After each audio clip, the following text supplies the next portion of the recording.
দিয়ে দিচ্ছি এখানে 2 চামচ টক দই, আদা রসুন পেস্ট ছোট চামচের 1 চামচ করে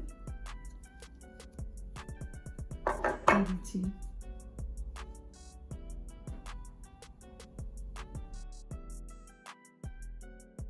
আমার বানানো, এটা আমার পেজে দেওয়া আছে, আপনারা চাইলে দেখে নিতে পারেন। দিয়ে দিচ্ছি স্বাদ মতো লবণ আর দিয়ে দিচ্ছি পরিমাণ মতো ডিপ অরেঞ্জ কালারটা। এখন এগুলোকে আমি ভালো করে মাখিয়ে নেব।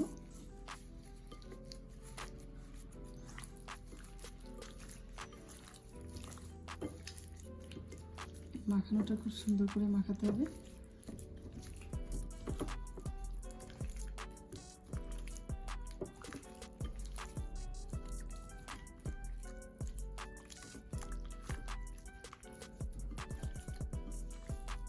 এর মধ্যে আরেকটু রেড কালার ব্যবহার করব, আর সুবিধার জন্য আবারও বলে দিচ্ছি কী কী দিলাম এর মধ্যে, তাতে আশা করি আপনাদের সুবিধা হবে বুঝতে, এর জন্য আবারও বলছি।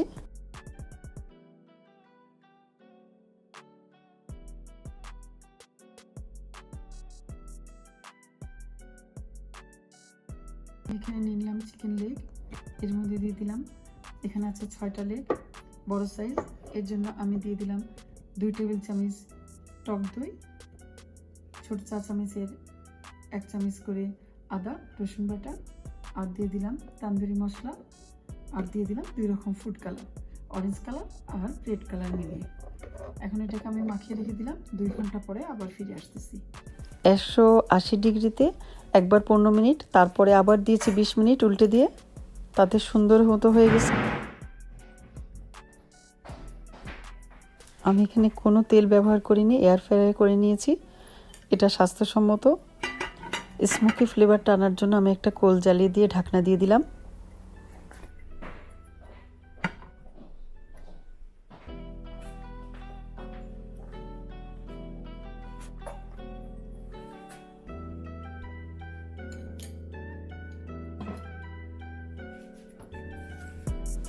মাশাআল্লাহ, দেখতে অনেক সুন্দর লাগছে, খেতেও ইনশাআল্লাহ মজা লাগবে।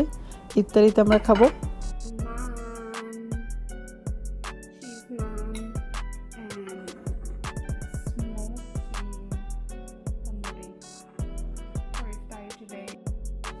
আপনারাও বানিয়ে ফেলুন তেল ছাড়া মজার টেস্টি চিকেন তান্দুরি। আজ এই পর্যন্তই, আল্লাহ হাফেজ।